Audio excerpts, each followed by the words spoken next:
Hello! Patrons of Perhaps It's You. The best of the 5 listers. The best of the best. The cream of the crop.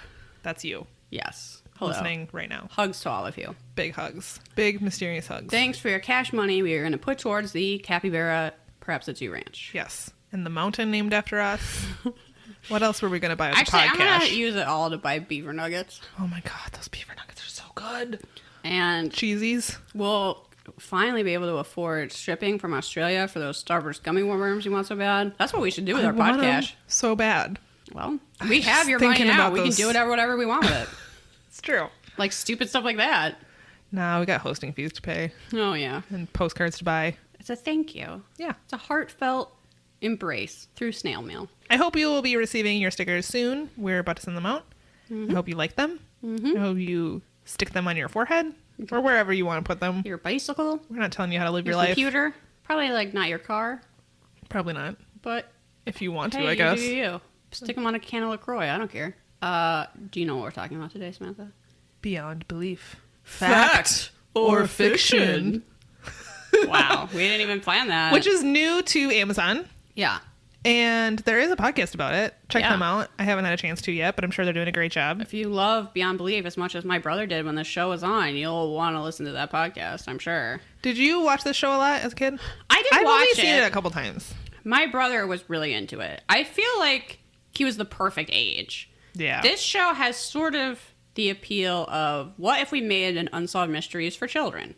Sure. It's like kind of like a choose your own adventure novel or something. It's like right at that age range Yep. where you might be lying on the couch sorting your pogs, put aside your Goosebumps book because Beyond Belief is on. Yes, it is. Should we give a little rundown of it for people who maybe never watched the show? Yes. So it was a show that was on Fox. It would show you a series of reenacted mysteries, some of which they had just made up in the writer's room. And How much do you want to be one of those writers as your job? Oh my God, that sounds amazing. That would be awesome. And some of them were supposedly true, though I feel like even the ones that are true are highly... They claim that the true ones are based on true So basically stories. they all sound fake because even the true ones have been like tweaked so much that they make little to no sense.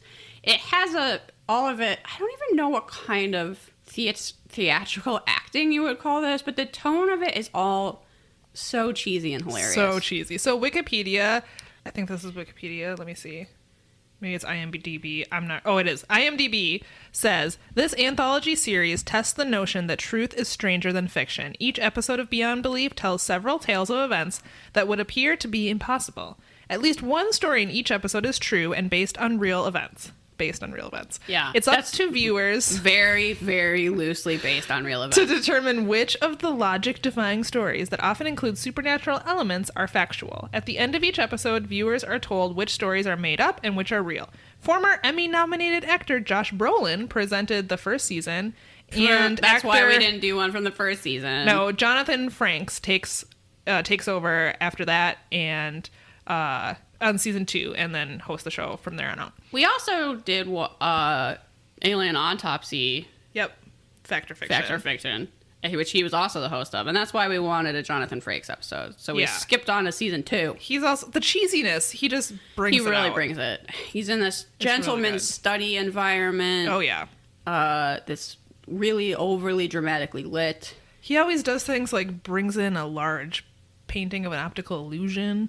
Yeah, And is like, this is show what we're doing. Talks about optical illusions a lot. Yeah, basically the opening of every episode, it seems like. It's to say that your eyes can play tricks on you, and things are not always as they seem. Exactly. Raised eyebrow, which I can't really do. So I just winked at Samantha weirdly. Sure, it's fine. So we decided to do this sort of how we do Unsolved Mysteries episodes, where we each took one. There's like, what, 4? I think there's 5. 5. And then at the end, we don't know which ones are fact or fiction. We're gonna gonna find out with you. And then we're going to find out. So I hope There'll be a that reveal. you have watched this episode. It is... Season 2, episode 1. Yes. This is the first one with Jonathan Frakes as the host. Yep. So if you want to stop this podcast right now and go watch right up until the point where the big reveal happens, and This then we is can learn together which ones are fact and which ones are fiction. This is on Amazon Prime, Yep. provided by our evil overlords. You can watch it that way. I think it might be on YouTube too, but Maybe. Don't quote me on that. But yeah, watch it. Make your own guess as to which is fact, which is fiction. We'll see who's right. What I enjoyed about watching this is it did sort of make me think I was sitting in my parents' living room. It did sort of like transport me through time a little bit. Yes. And Much I in the was same like- way that Unsolved Mysteries does, I think. I was like, baby brother, bring me my Fruitopia. Give me my Capri Sun. Yeah, where's my Capri Sun while I Watch sit by my parents' fireplace on the floor and Beyond Belief. watch Beyond Belief because something I want to watch is on after. Yeah.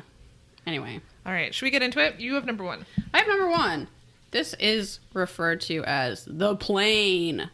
They give all of their little segments stupid titles, like their little bad books or short stories. So, and he like goes on this. Jonathan Frakes goes on this like romantic tangent about how being a pilot appeals to the adventurer in all of us, as he's standing in his dramatically lit gentleman's study by like a mannequin wearing an old timey pilot getup that really has nothing to do with this mystery at all. Nope. Anyway, so it opens with a small plane landing, and then the pilot looks at a photo of his dad that's in the airplane. His dad, also a pilot.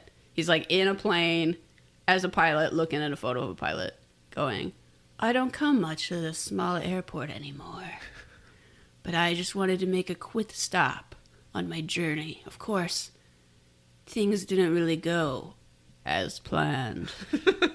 Something like that. And his dad has died, right? Yeah, I don't know that they say that immediately, but you sort of get that sense from his nostalgic photo. Would you just like gaze at a photo of someone that was still alive like that wasn't your Probably. lover? Probably Would I just like have a photo of you and be like, oh, I can't wait till Samantha comes over tomorrow, you know? I hope not. It's weird. As I stroke a lock of your hair. Yes. So he lands the plane and we see some liquid leaking out of the plane. Mm-hmm. Dun, dun, dun. Folks, that is called foreshadowing. So he goes into this diner, which is a place that he used to visit with his dad.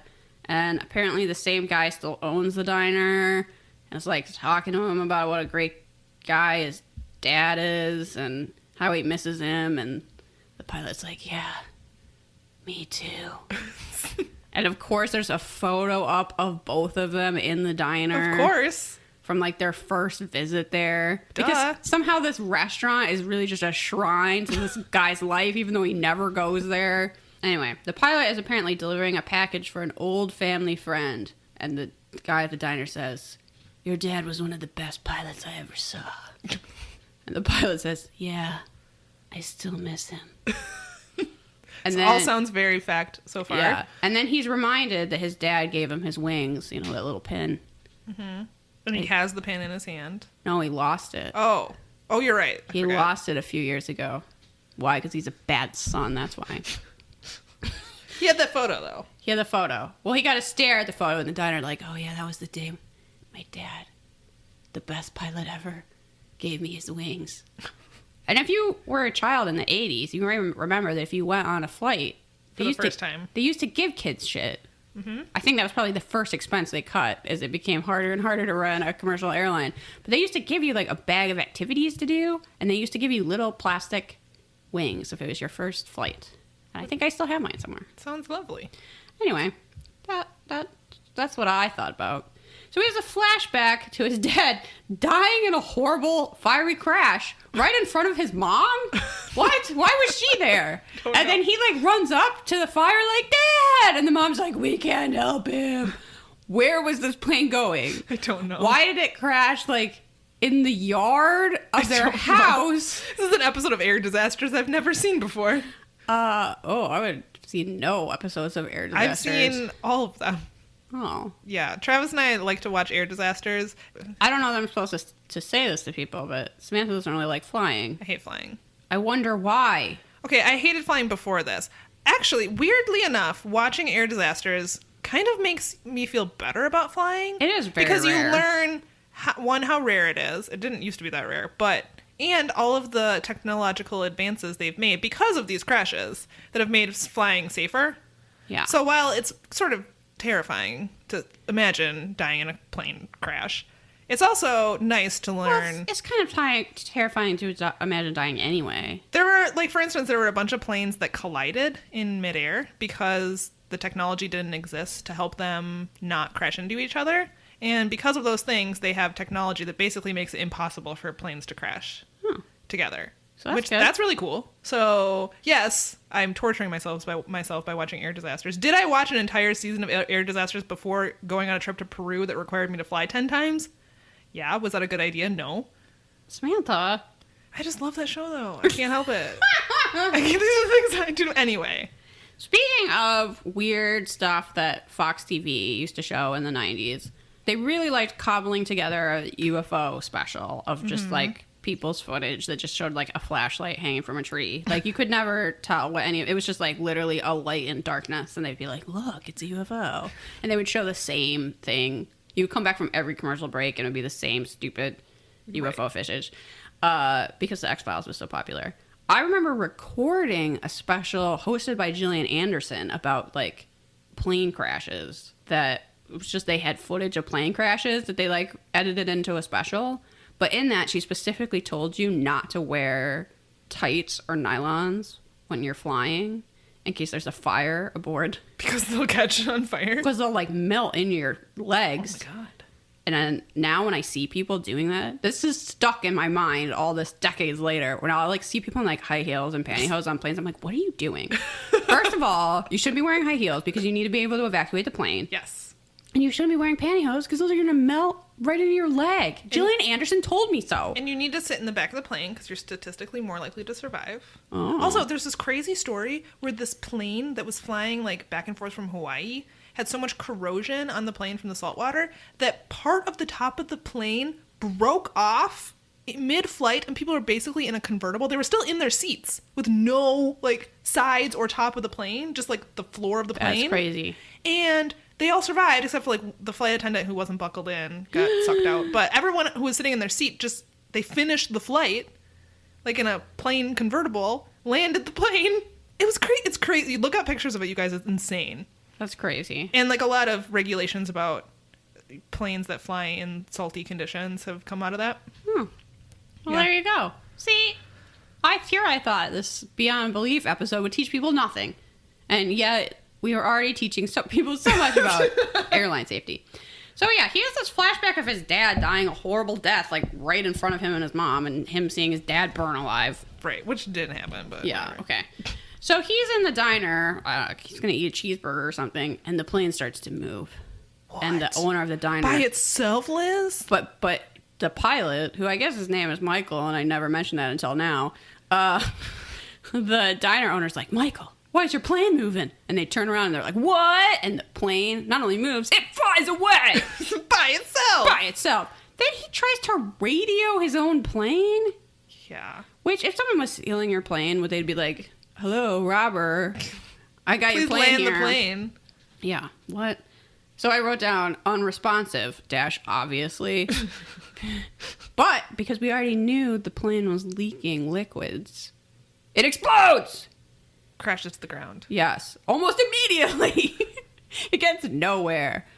And Michael cries out, oh God! Oh no! Pretty much just like that because he cannot act. But no one is inside when they get to the fiery crash. No one. I should have said that more dramatically. They approach the plane. Who was driving it? Beep, beep, beep. No one. Oh my God! The plane drove itself and flew away and then exploded. But he still, like, goes into the fiery cockpit. I guess. And then what's there? The wings his dad gave him. That he lost. So the ghost of his dad So he flew saves the plane away and saves his life. So he saves the wings, but for some reason lets the photo of his dad dramatically burn. And then Jonathan Frakes says, how could a plane fly itself? Or is it a flight of fancy? The puns in this one, you You guys. think that I'm like overdoing the cheesy No, voice? this is exactly. It's even more cheesy, actually. I can't do it. I can't do it as cheesy as it actually is in the show. And Jonathan Frank says it with a straight face. I don't know how he did it.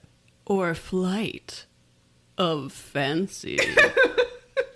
I feel like Zap Brannigan from Futurama talking like that, and it's pretty great. So funny. So, do you think this one is fact or fiction? This better be fucking fiction. There's no way this is fact. Also, I like that it's like, oh, the ghost of his dad drove the plane away so he wouldn't explode. He was going to just fly it without inspecting it at all. He wouldn't notice all of that liquid leaking out of it. He's a bad pilot. He shouldn't be allowed to fly. Yeah. Also, where were the wings? Where did he lose them? Why did he just let that photo of his dad burn when he could have easily saved it? It seemed to mean a lot to him 5 seconds earlier. This just keeps reminding me of episodes of air disasters. There's this one where these two guys are in a small, like, little tiny plane, like you would have if you just, like, fly as a hobby. And the pilot dies, has a heart attack, dies. The guy he was taking on a ride does not know how to fly a plane at all.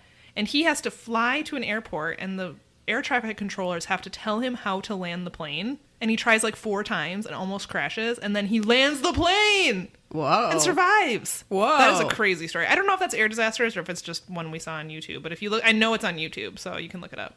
All right, I'm going to tell like a totally unrelated story. Okay. And I don't even know what radio show on NPR I heard this on. But they told 3 amazing stories of survival. And 2 of those people were Australian. Oh. Which led me to believe that Australians are the toughest people around. They might be. Where I was like, well, of course they survived. They're All Australian. baby Australians are stung with a tiny little bit of black widow venom. Not enough to kill them, just enough to make them stronger. Well, it makes sense because everything on that island is poison. Yeah. So that would be good That's for my them. theory. But the story was that, and this is a true story, that this guy who went skydiving all the time went skydiving and both of his parachutes failed. Oh my god. And his pregnant wife was watching him. He's the one telling the story, though. He fucking tucked and rolled and was fine. Oh my god. He didn't break a single bone. Wow. And she, like, sees the chutes fail and him falling to the earth and is like, oh my god. Hops in the Jeep, drives over to him, and just finds him, like, Standing there? with the wind knocked out of him on the ground. And he's like, you could smell the fear. But I was otherwise fine. He literally just, like, curled up into a ball and rolled. That's absolutely insane. Yeah.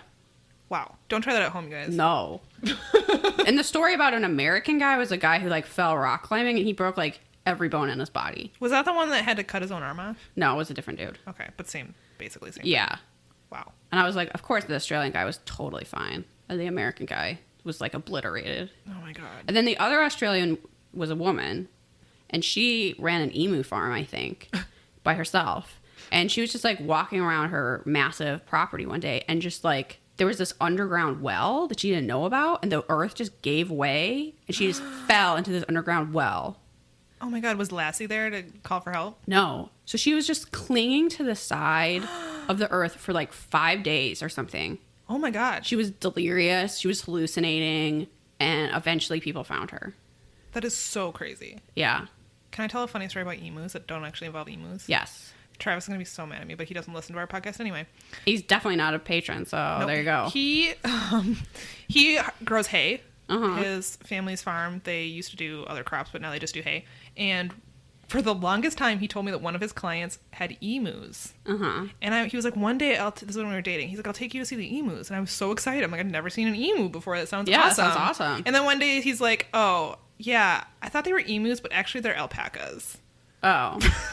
I mean, Which is also really cool. But I was like, to this day, I'm like, how did you confuse emus with alpacas? have you seen them? No. Okay. They just came and pick up that. Yeah, so he just, like, heard exotic animal name and, like... and you assumed they were yeah. emus. Which I'm still a little disappointed that they're not emus. But I have since then seen the alpacas, and they're so cute. Cuter than emus, I'm sure. Should we have emus or alpacas at the Capybara Ranch? Why not both? Oh, hi, Lenny Briscoe. Hi, Lenny. Lenny's come in to say hello to everyone, and he says, thank you for giving us money. And then he just he licked my knee and just walked away. Per usual. All right, what a weirdo. We better get to the next one. All right, this one is called The Gun. Yes. And if nothing else, this is a great cautionary tale. Yeah, I think this one is probably true. I kind of think so, too. So, Jonathan Frank starts this segment out by saying, a lockbox. No matter what side of the gun debate you fall on, no one wants to see people killed. I guess. I think some people do, but anyway. Tom North kept his gun. This is Jonathan Frank still talking, and he's in front of, like, a box of guns. Anyway, He's in front of his, gun stash Yes. for the apocalypse. So according to Jonathan Franks, Tom North kept his gun in a box like this for years, along with bullets, registration papers, and a manual. For a decade, he raised his children without incident. The gun was locked away. But the time had come to bring the gun out again. To help guard his house against unseen enemies. Wow. Yep. So we opened Terrifying. with a close-up shot of someone's hand holding a gun. It's very dramatic. They have the bullets perfectly lined up in a row, like a psycho would. I don't know. Tom's... I wrote down, I don't even know who said it. I wrote that down. The deadliest enemy of all. Fear! I don't know what I think Jonathan Frank said that in the introduction. Yeah, possibly. So just keep in mind, that's the deadliest enemy of all.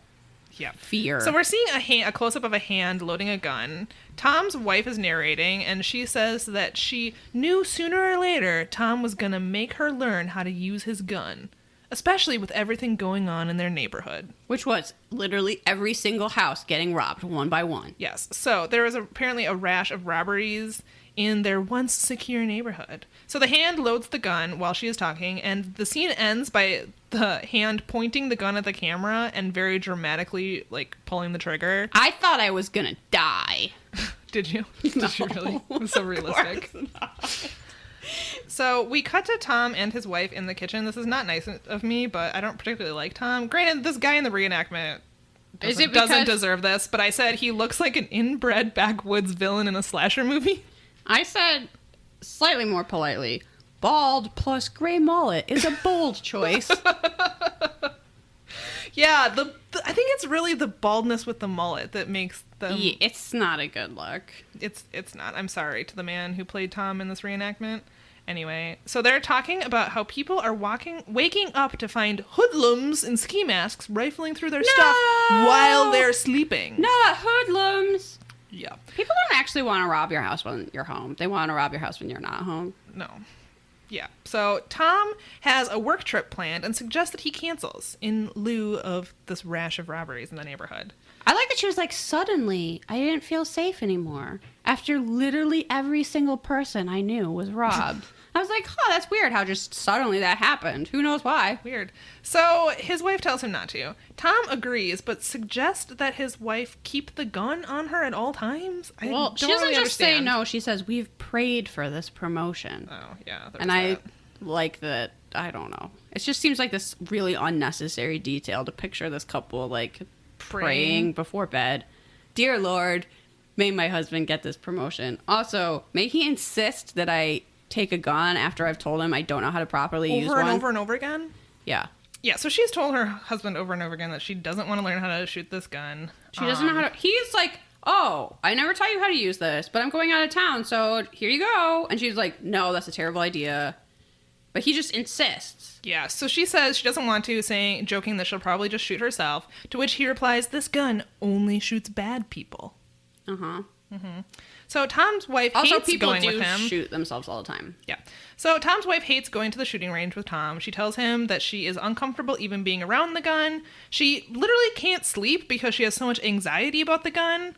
Not about the home invasions, mind you. She doesn't seem as concerned about those anymore. Now she's more anxious about having to shoot the gun. In a way, he solved the home invasion problem because he's created a different problem. Yes. It's like if you have a headache and you stub your toe, you don't really notice the headache so much anymore because your toe hurts. Also, and I realize that there are people in this country who I'm sure disagree with me, but even if this was completely true and there were just home invasions happening where people are stealing things, is that a reason to have a gun to shoot them with? Yeah. Are they breaking in to steal your babies? Is that a reason to die? They're breaking in to steal your TV. That's not good. I don't know. Is the sentence for television theft death? Yeah. That was my question, is stealing a TV, even if they are sneaking in the middle of the night while people are in the house, is that a death sentence? A lot of people think yes. I do not, but anyway. Yeah, well, you also said Melvin Belly, so no one's going to listen to your opinion. True.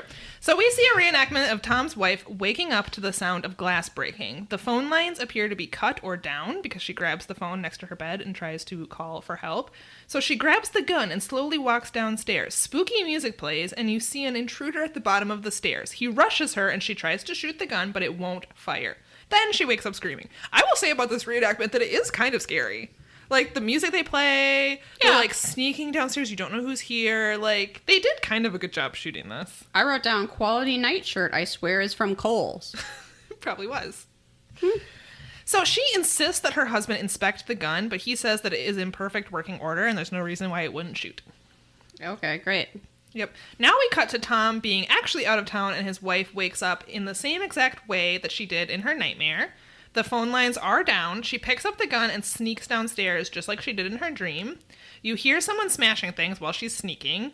And just like the dream, someone is at the bottom of the stairs. You can't see them. They're in shadow. She screams and starts to fire. But just like the dream, the gun will not go off. She just keeps clicking the trigger. No bullets come out. Which turns out to be a good thing because the person at the bottom of the stairs is her son, who had come home from college in the middle of the night. He had forgotten his keys and decided to let himself in through the patio door. He turns on the light. In a twist, her son runs up the stairs to hug her. She drops the gun, and it fires as it's tumbling down the stairs, striking an actual intruder, killing him. Yep, that's what would happen. Yep. Yeah, don't drop a gun down the stairs. Yes. It's probably not going to fire and then actually shoot a bad guy. No. And also, Actually, if you're worried about home invasions, maybe don't leave your patio door open. Because 2 people got in her house at, like, the same time. yeah. And also, presumably, like, it's still a crime to break into someone's house. But did that person deserve to die? Like, well, they were shot. We don't know that they died. Did they die? They died, yeah, in the show. Well, that's stupid. And Beyond Belief was like, good thing he died. Good thing he died. He might have gotten away with their shitty color TV. Yeah. That they would probably replace in a year. So, I think this is a great cautionary tale about maybe not having guns in your house, not forcing your wife who doesn't want to shoot a gun into absolute terror to the fact that she will literally shoot at anything that moves in the darkness in her house. She doesn't know what she's shooting at. She just saw a shape. And she doesn't know how to use a firearm. If someone insists to you that they don't know how to use a gun, believe them. Don't give them a gun. And then instill panic in them to the point where they're having nightmares about it, and then they literally wake up and just shoot at a shadow. She probably should have stayed at someone else's house while her husband was out of town. Yeah. She was really that worried. So I think this one might be the one that's at least one of the ones that are a fact. I think this is going to be based on a true story. Yeah. And do I think a gun really, like, tumbled in slow motion down the stairs? No, and I think maybe they made up that part. I'm assuming the son I'm assuming a gun, despite supposedly working, didn't shoot the kid because it only shot bad people. Yeah. I'm assuming. Yes. Okay. The next one is called The Portrait. This one. And Jonathan Frakes talks about the power of the portrait. Okay, yes. Mm-hmm. This one is about a painter. I'm going to go on a slight tangent and say that artists in television and movies are usually depicted extremely unrealistically and extremely terribly. Yep. This is actually not that bad of a portrayal. No, it's not. Usually, artists are pretentious, lecherous creeps in television and movies. And if you think about anytime you see an artist, they're usually a total sleaze, male, almost always male. And yeah, just trying to like seduce your wife or something. Or they're literally insane and like cutting off their ears and eating their paint or whatever. So this guy's not crazy or a lech. Positive.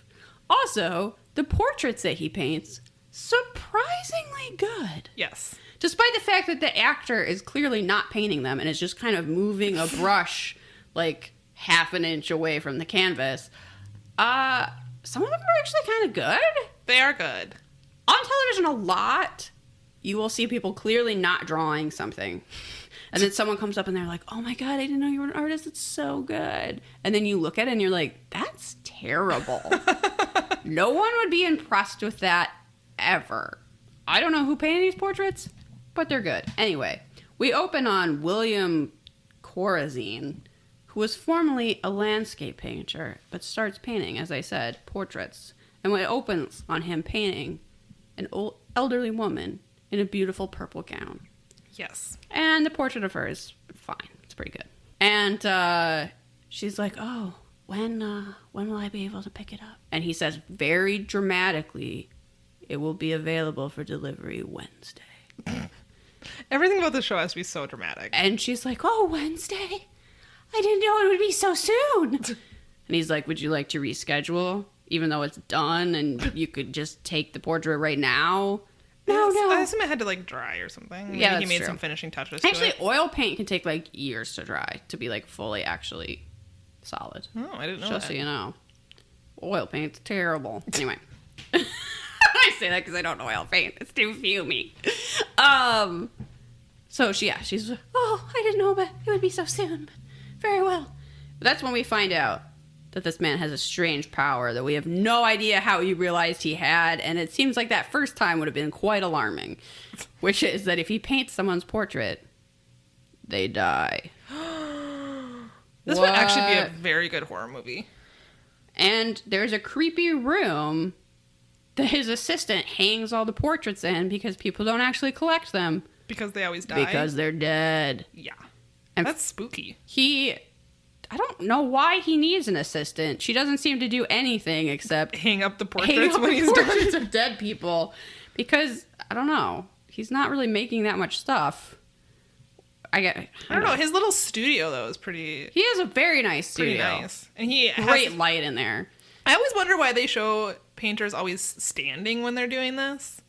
Like, it had to have taken hours. Like, they didn't sit down. But, of course, he's standing in, like, the middle of his studio with just an easel and no furniture. There's no furniture. There's nothing else there. It's way too clean to be an art studio. Also way too big, Some probably. Some people really insist on standing. I It depends suppose. on the size of what you're working on. You gotta move those arms. Okay, yeah, I probably. don't know. I would get I'm lazy tired. and I like to sit down, but some people are very adamant on the standing thing. Oh, okay. What else? What else can we say about? I also recognize this actor, and I couldn't remember from what, and I didn't bother to look it up. But usually, when I feel that way, it means they were on the X-Files. Usually, I'm like, I know this guy from somewhere. He's probably on the X-Files. Anyway, so people seek out William when they're ready to die. Say they have a horrible terminal illness, and they're tired of the pain. Well, they're not going to kill themselves. They're going to have a fancy-ass portrait painted, and then keel over dead. That is kind of dramatic. Yeah. I mean, okay. So this woman in a red dress shows up and insists that he paint her portrait. And he's like, I'm sorry, there's a private studio. I'm very selective. You'd of think who I he would paint." stop painting people when he realized this. No, but he's helping them, Samantha. He's helping them move on. I guess. You see a guy coughing a lot. He's like consumption or something. He's like, no, continue. Because he's in too much pain. Okay. This is a euthanasia through art situation. All right. I get it. So this woman shows up and she insists that her portrait is painted, and he's like, no, he doesn't want to say, no, I'm basically a killer for hire, but with paint. So he's like, this is a private studio. I'm very selective of who I paint, blah, blah, blah. And she's like, He doesn't assume that she has a terminal illness? well, she says, oh, this woman told me you would help me. And then he assumes, oh, Okay. she needs to move. She must have leukemia or something. She needs to move on. He doesn't ask any details. He though. does not. He's not going to pry. He's not a nosy man. He's a painter. I thought this is a serious thing he's dealing with. Somehow discovered that when he paints people, they end up dead. And I'm telling you, those first couple times that happened must have been really traumatic. I assume so. But we don't hear about that. No. So he paints this woman's portrait. This portrait is really fucking good. Yeah, I was it is. impressed. Oh, that's the most shocking thing to me in this entire episode. Is how good that. I don't know who they got to do that. Good job. So she was like, oh, when can I take delivery of this painting? And he says, so whenever it is. She's like, oh, great. I need to leave this cruel, cruel world. And she leaves. Who shows up? The police. Because he was the last person to see her alive, and she died under very suspicious, mysterious circumstances. Mm-hmm. And it turned out she wasn't sick at all. She had just broken up with her boyfriend. She was lovesick, Samantha. Oh, of course. Her little uterus couldn't take it. Yes. She was a distraught woman, incapable of making rational choices. And she had come to him to die, even though she was not ill.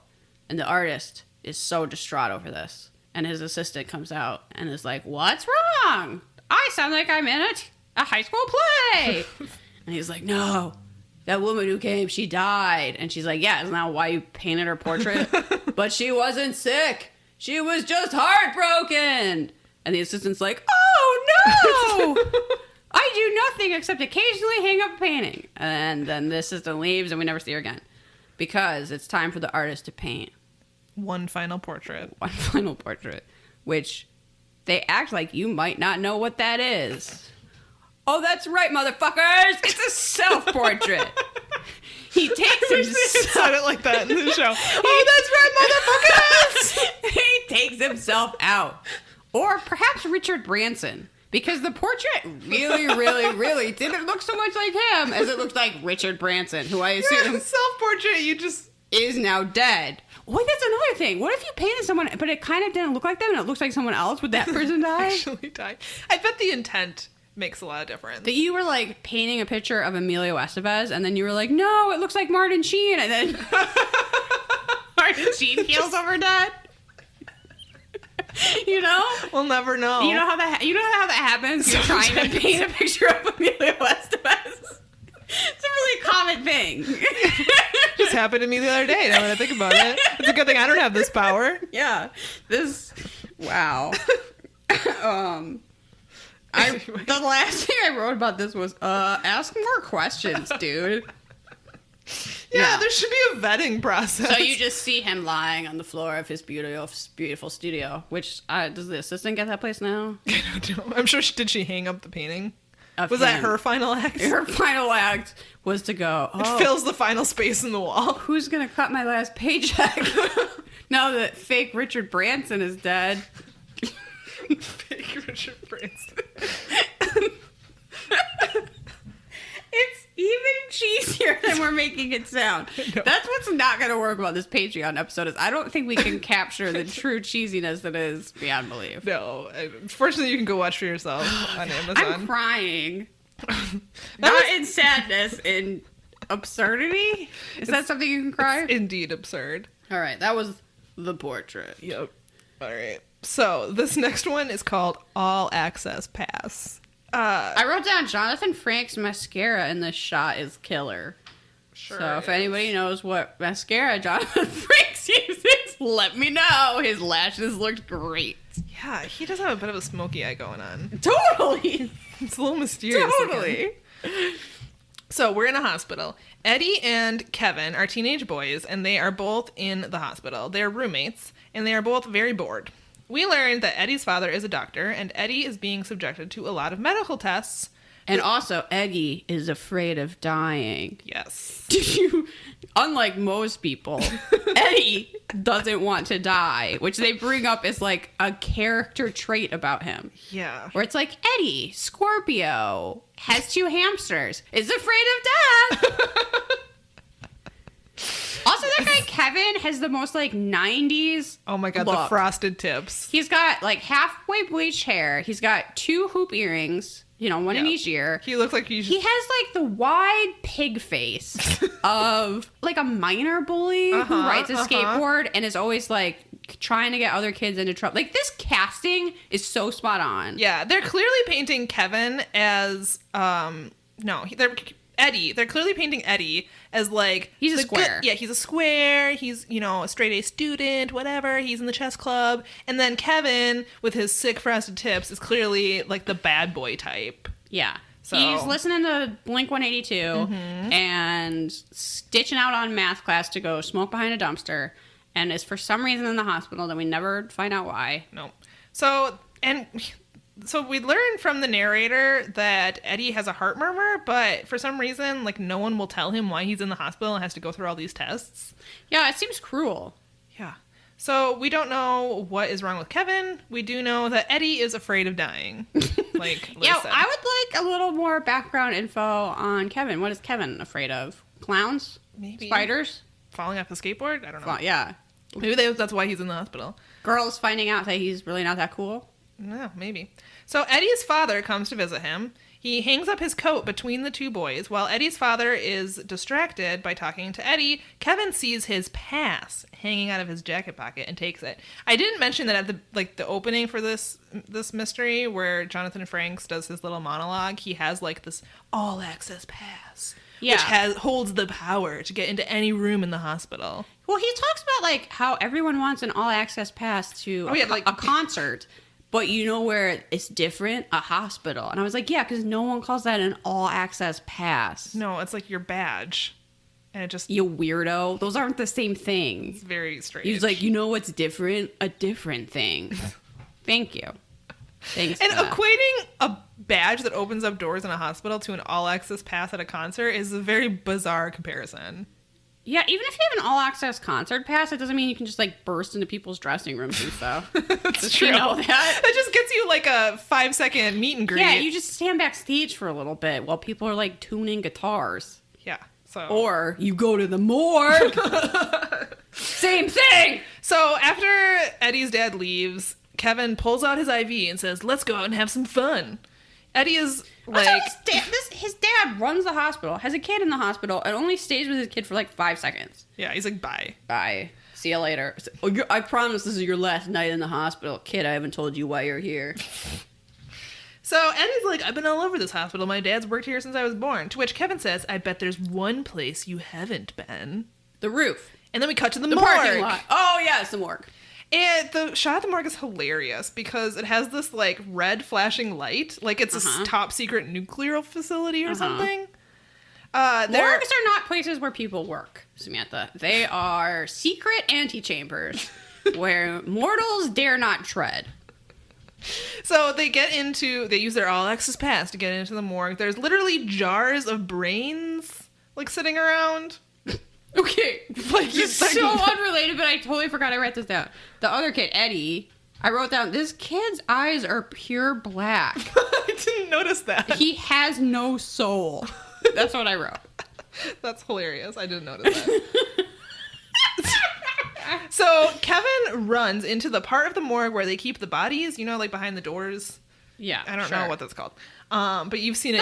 You've seen it in Grey's Anatomy or whatever. Like the stack of the coolers. Yeah, and you pull out the body. They're on the tray. Yep. So he opens one and literally like spooky fog pours out. Yeah, that's how that works. And he starts to open. You have to keep bodies on a very dramatic amount of dry ice. Otherwise, they rot. Science. That's called science. That's why you tune into this podcast. So Kevin starts to open up the body bag, but at that very moment, they hear someone coming, and they scramble to put the body back into the wall and to hide. Someone comes in wheeling a fresh body on a gurney. They leave it in the middle of the room and exit. Yep, that's what you would do. Mm-hmm. You go, this is taken care of. Bye! Just drop this off right here. Kevin dares Eddie to open the bag, and what's inside? Eddie. Ah! Eddie screams. Eddie, it's you. Yes. Very dramatic. Eddie screams and Kevin faints. Kevin wakes up in his room and he hears two nurses talking. He looks over and very dramatically sees Eddie's empty perfectly flat hospital bed. Perfectly made. And the nurses who are talking say that the doctor had been in a car accident with his other son, Eddie's identical twin, and his wife. Oh, no, we didn't know he had an identical twin. Mm-hmm. And isn't it a shame? Both parents survived, but the son did not.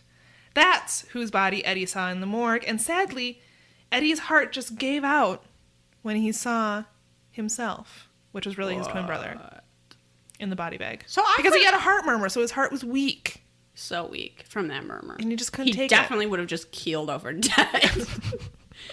Because he wasn't told lovingly and gently. Yes. That his brother was dead. Yes, that's what Jonathan Frakes says, that his father never had the chance to lovingly and gently tell his son that his twin had died. I couldn't figure out if they were trying to imply he killed over dead because he knew that was his brother and his brother was dead, or he thought that was himself. I think he thought it was himself because he was afraid of death. Right? Yeah. So he saw himself in the body bag and he keeled over because his poor little heart couldn't take it. There's a part where the other kid goes, "Oh, I forgot. You're afraid of dying." And I was like, oh, what an own. Yeah, you really showed that kid. It wasn't like you pissed yourself in the 3rd grade. It was like, oh, you fear mortality? You're such a fucking loser, you virgin. Yeah, this one I think is fiction. Oh, you don't say. I think this might be based on a true story. Oh, okay.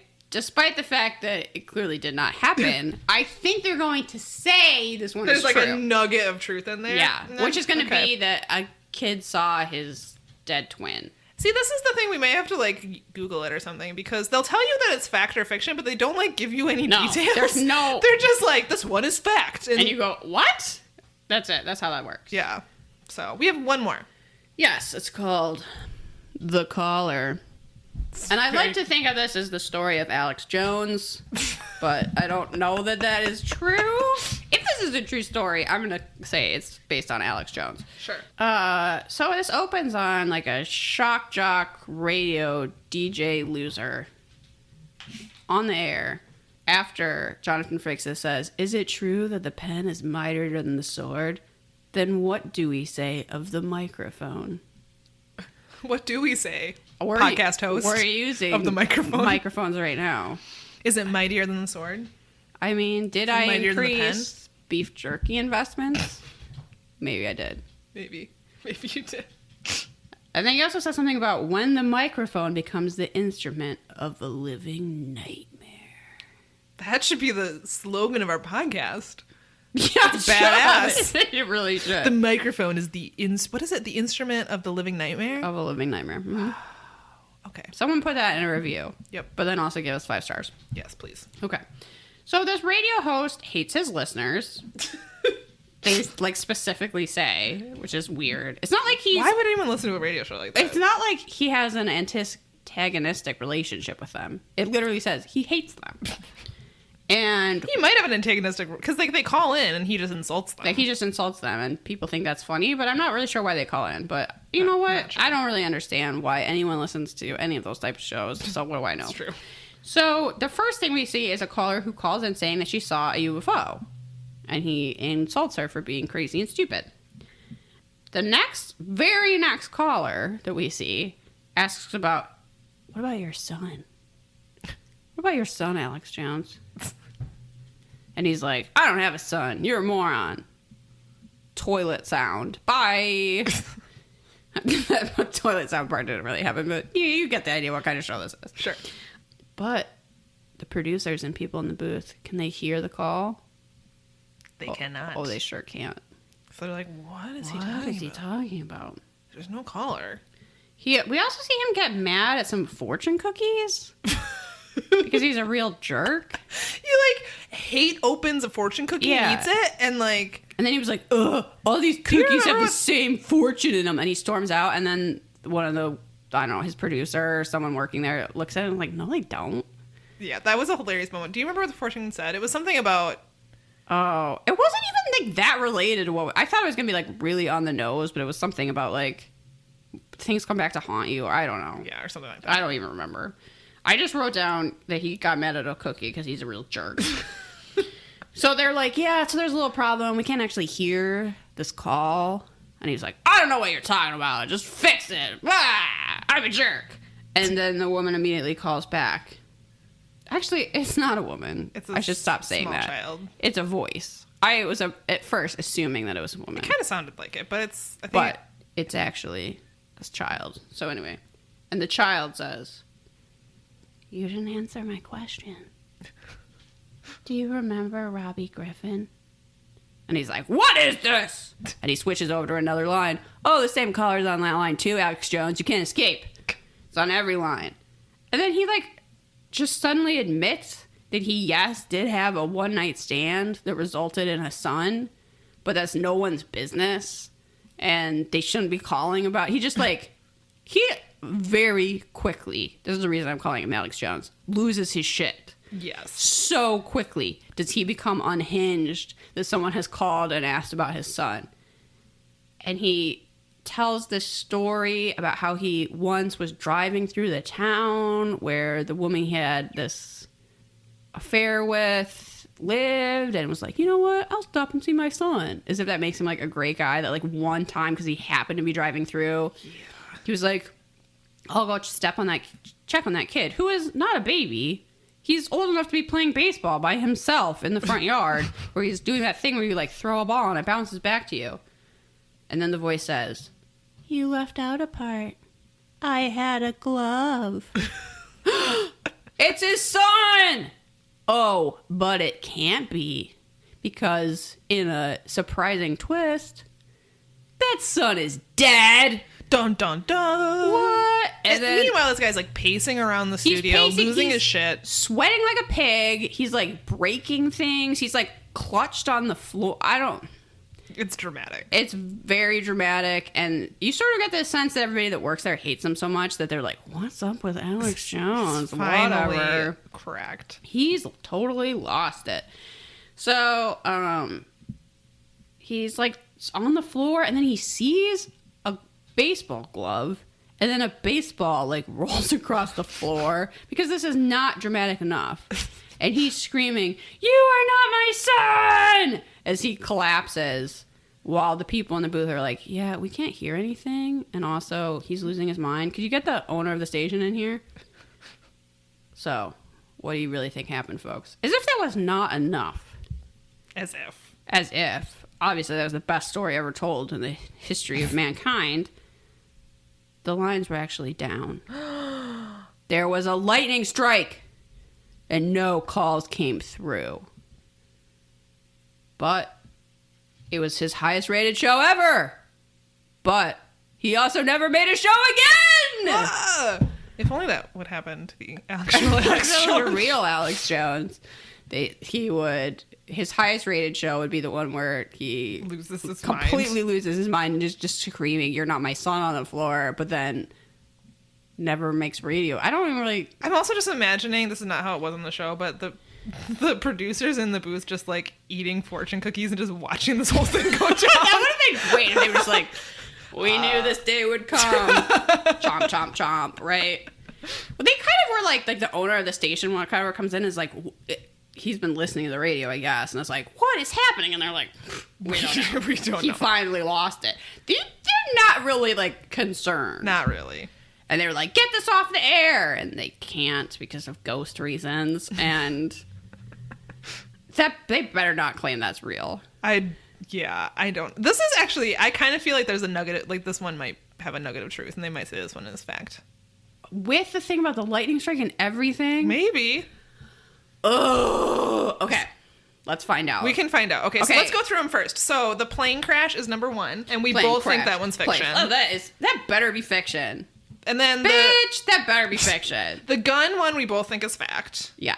The hospital all access pass you think is fact. Yeah. I think it's fiction. I realize it didn't happen, but I think they're going to might claim be- there's a nugget of truth in Yeah. there. And then we're opposite for the other one. The Alex Jones Yeah. on-air freak out.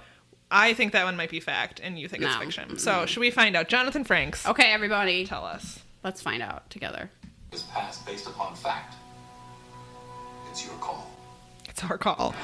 Coming up, we'll find out which of our stories tonight were fact and which were fiction. Yeah, tell us. Went beyond belief. And I wish they had some 90s commercials in here for like Fruit I by wish the they Foot. had left those in. Which of our stories tonight have been inspired by actual events? Jonathan Franks is sitting on his gentleman's desk. Our story of the pilot whose plane took off by itself and then crashed to the ground, ultimately saving his life.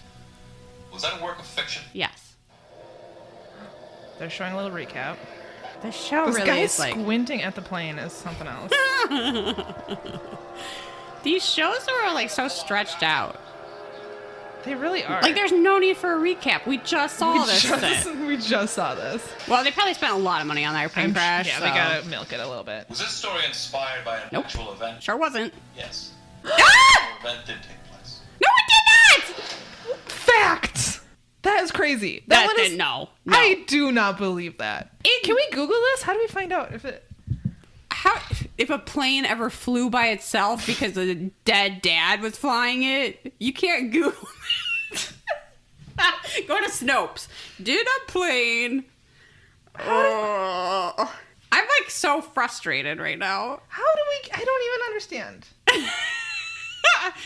Let's find out about the guns, Samantha. Okay, all right. The The gun. fire of the son returning from college. How did you judge this one? I don't know what to think now. Listen to how spooky that music is. It is super spooky.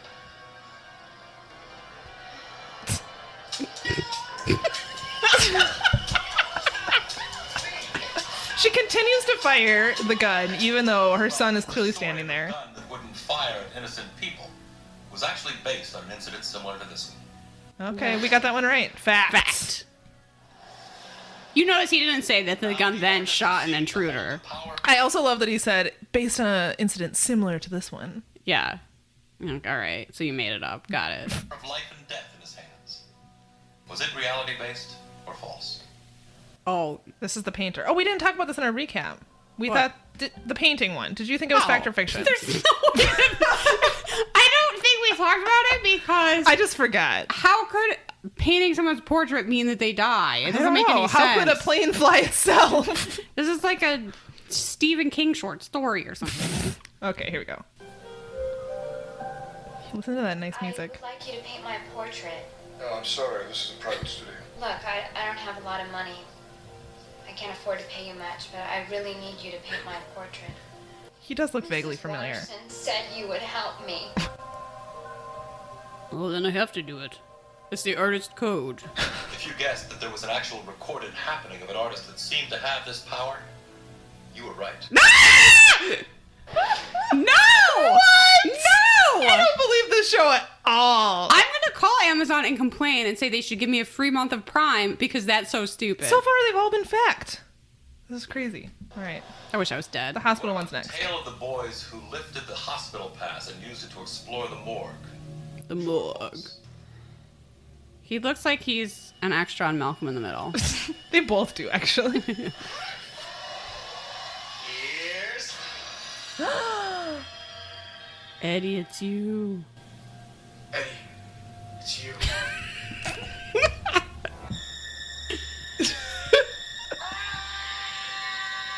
That's him dying. Everyone, that's the sound of him dying. This tale of a young man who confronted the dead corpse of his identical twin and then died himself. Pure fiction. I can't believe the portrait one's real, but that one's fake. Like the plane that flew itself. The radio talk show host who was haunted by a phone call from This his one dead must be son. fiction then too. You'll get to hear little crazy Alex Jones ranting now. He's dead. He died last summer.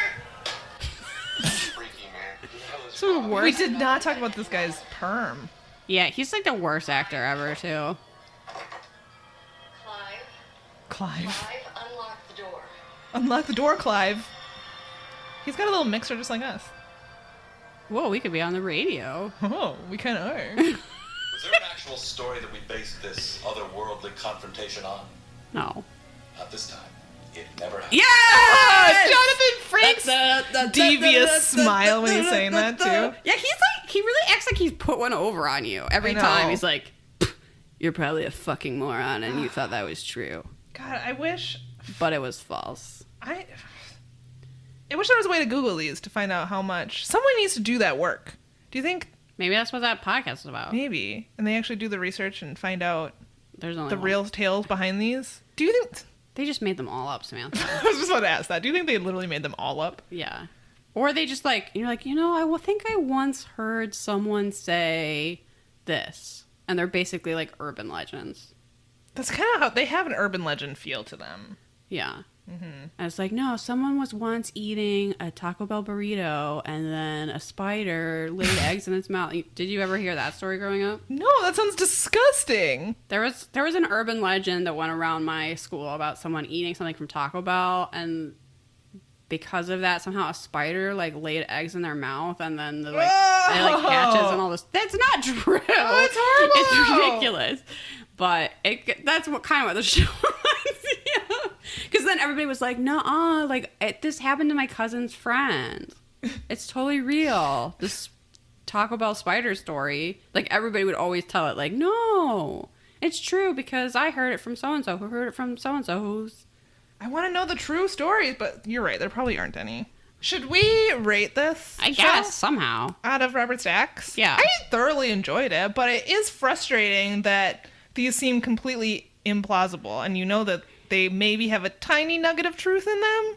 I feel like for nostalgia factor, maybe if you have a group of friends, maybe if you have some box wine, this could be funny Sure. night in because it's so cheesy. That's true. You could like take bets whether or not you're gonna say it's not whether it is true, but whether they're gonna say it's true. Sure. I don't know. You could have like a little Beyond Belief drinking game party. Oh, I'm sure you could do that. That sounds kind of fun.